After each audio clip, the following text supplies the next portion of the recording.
It comes down to this, folks. We are going down to old mining town, Frisco. One of the wildest towns in the West. Wild! Yep. You want to go see Frisco? Yep.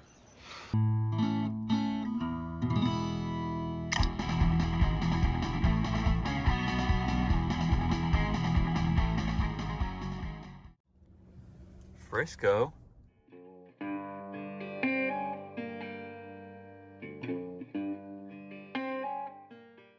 Hello, and welcome to Gator Media. Today, we will be taking you along with us to explore an abandoned ghost town nestled in the heart of the West. A town rich in history and once very rich in ore, said to be the wildest town in the West in its day. This once prosperous mining town is none other than Frisco, Utah. Named after Frisco Peak, a summit in the San Francisco Mountains, which you can still visit today. The town sprang up shortly after silver was discovered in the Horn Silver Mine, Frisco's wealthiest mine, by two men by the names of James Ryan and Samuel Hawks, who first staked claim in the mine in 1875. Frisco first started out as a small camp settlement, but in a matter of little time, the mine town attracted workers and entrepreneurs from all over the states. By 1880, the town had grown to about 800 people, becoming a thriving hub for miners and their families.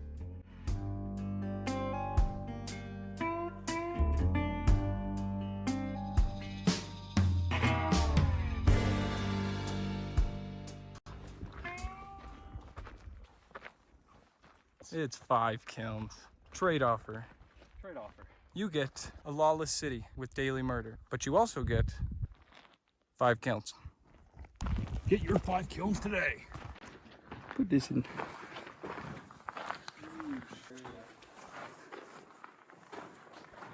Look at that. Yeah, they were definitely kilning in here. You wanna know how I can tell? Soot. It smells like fire in here, I don't know why. Soot. Got so hot, completely start melting the stone on the side of the walls. This one's broken. I don't know where that came from. Oh. I guess that makes sense. Going into kiln number 3. I like the look of that one. Let's go into this one. We might as well. Oh, this one's deceiving. This one kind of smells like soot, too, I won't lie. As I stated earlier, there is only 2 kilns intact. Surprise! Looks the exact same as the other one, just way more broken. Looks like rocks could be falling in on you at any point. Yeah, we're gonna crawl in it. This is me. Sorry, I just got blinded. This one must be good. He's been spending a lot of time in this one. Oh, he's doing a smegma shot. You can see that's how the window's supposed to look on the other one. I could scare the shit out of him and throw a rock in through the top. Ah, this looks much cooler from up here. It's crazy to think that something that had such a big name for itself, like the most lawless town in Utah, has come down to rubble. I'm over here looking for cool rocks. I'm over here looking for cool rocks only. I want cool rocks and I want some home. I like rocks and Rock montage! Yes, I know I'm blessed, but sometimes I wish I could go back to the way it used to be. Murder. Whoa, don't touch me. Just found an engagement ring for Spencer. I saw that earlier. So we're gonna go poke around and see what else we can find. Holy macaroni. Okay, that chunk of obsidian. Let's see. Dude, I don't know if that's obsidian. Obsidian's volcanic glass. That's obsidian for Is sure. is this a volcano? Probably. Why are you Yeah, look eating at that. things? That's obsidian. Why'd you eat it? It's also sharp. I've seen obsidian. Oh, rattler.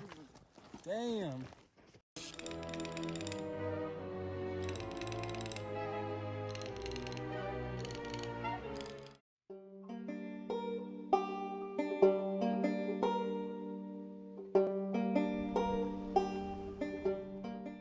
In 1881, the railroad made its way to Frisco, which connected the town to larger markets and other towns, facilitating the transport of ore and goods coming in and out of the town, which brought its own pros and cons with it.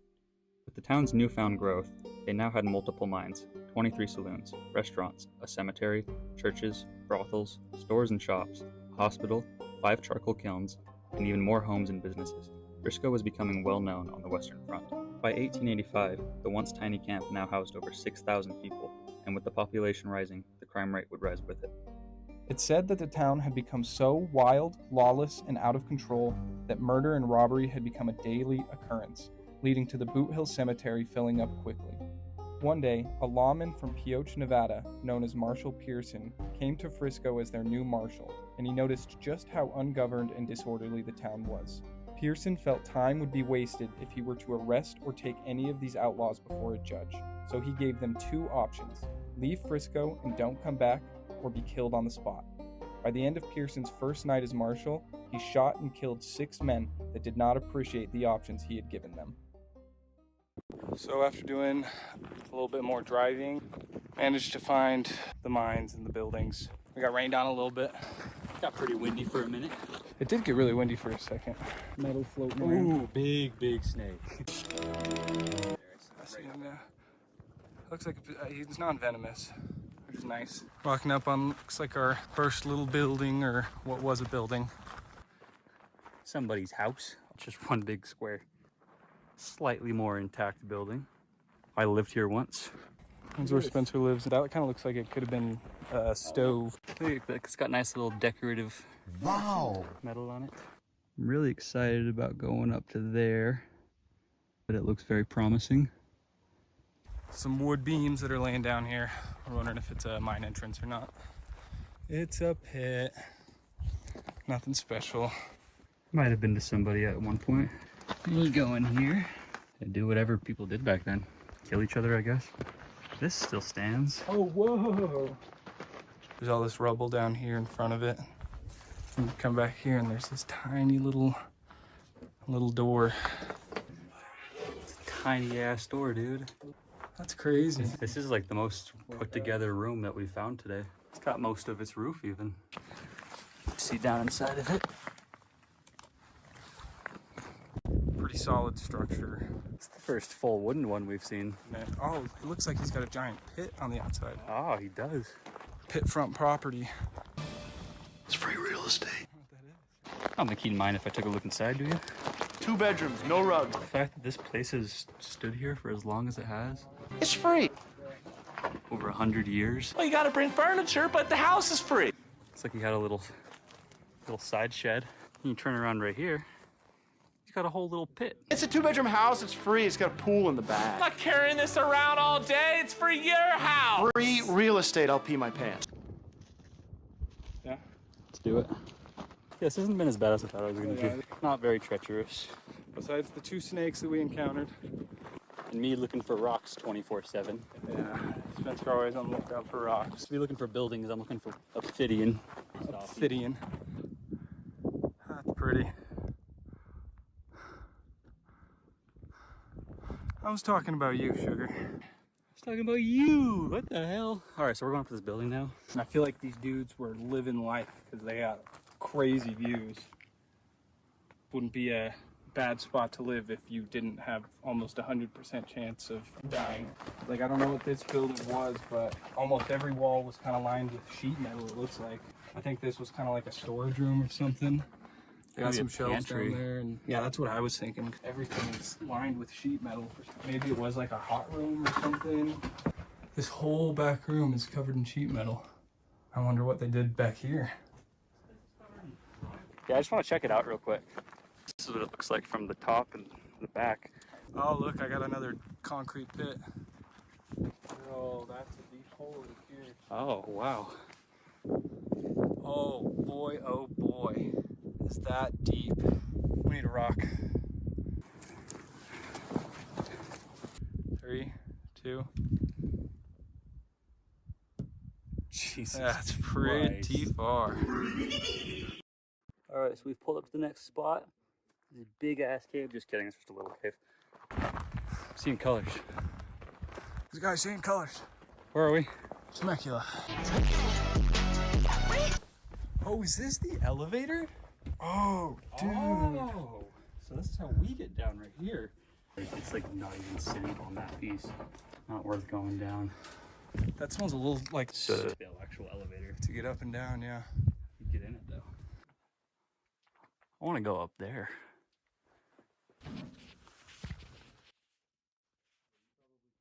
Yeah, you probably can't tell. That goes down for literally as far as you can see.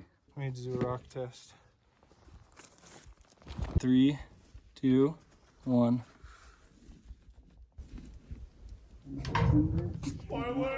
Wow. That's insane how tall that has to be.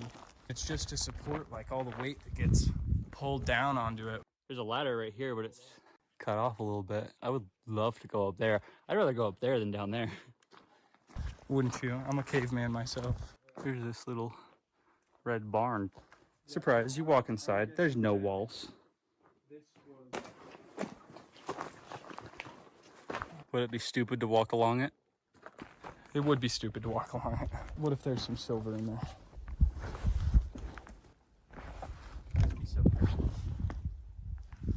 I'm not going to risk my life. Oh, look at this thing. It's crazy. Trying to see if I can see a manufacturer or something.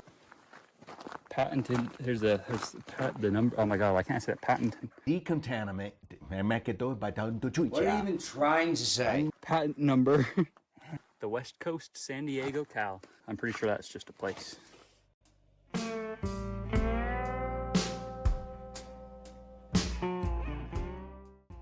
Now that Frisco finally had some rules and regulations, the town could breathe again and life carried on for those that didn't leave town or weren't shot by Pearson. On February 13th, 1885, the future of Frisco changed dramatically when the Horn Silver Mine collapsed due to the cheap lumber they'd used for support inside the mine. Luckily, it collapsed in between a shift change and nobody was hurt. The first shift crew that was down in the mine thought that they'd felt tremors and heard rumbling and did not want to risk sending the next shift down. It said the collapse was heard and felt as far as Milford, a town 15 miles south of Frisco. The mine collapse was ultimately Frisco's downfall, putting them at a halt for production of silver and other ores, essentially clearing the town of its people. Although few hopeful people did stay in Frisco, eventually digging out and reopening the Horn Silver Mine along with some new mines. By that point, they had pulled in roughly $20 million worth of ore, aside from the $60 million they brought in before the mine had collapsed.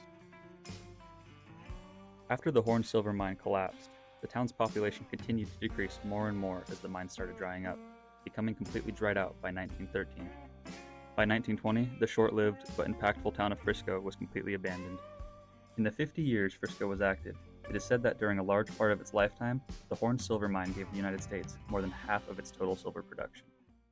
This guy's over here taking cute little photos and videos. We'll try to work our way back down to the bottom. Take a look inside of the first fully open mine shaft we found. See if we have any luck with it. I don't know much, but... Look at that. That's the first actual mine entrance that we've gotten to see. There's definitely an interesting smell, but That's pretty far. it sure does. I am Steve. Look like I said something else. This is caution. Abandoned mine area. Think that's silver? I bet that there is silver. See, 1, 2, 3, at least 7 more structures just over here. I don't know how big of a cave it is or how far it goes, but that's just a big hole. Still gonna get run up on by a creature of some sort. Creeper. Oh, yeah. See all those circular holes? That's where they would drill, and then that's where they would put dynamite in and blast it off. Right up there, there's like a pillar holding that up, and there's a bunch of stuff that's fallen down. Yeah, this is all dug out down here.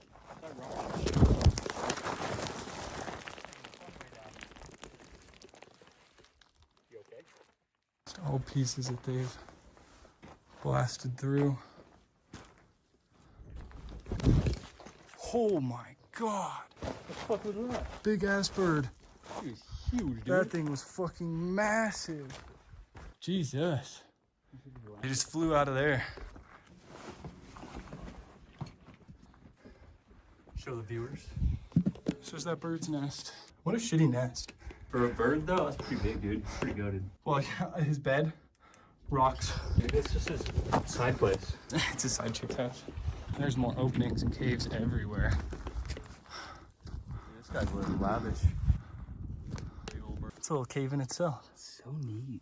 If I could be a rock, I'd be a rock, honestly. There's a huge one. This has to be, oh, wow. They're minerals, Marie. They're minerals. Jesus, Maria. We pulled up on our first mine that looks like we can actually get in it. All right, ladies and gentlemen, we have made it in. That's got mine carts. What big crystals. I like that. It looks like these are where they find like chunks of deposits. Dude, we're literally playing Minecraft. These things just go on and on. Oh wow. Looks like Google Earth. What is that? It's like crystal clear. I don't know what that is. It looks like you can check out like the top of the shaft. The shaft goes that way and that way. It is quite vast. Spencer down is that there. the top one? Let's see if I can sneak in here.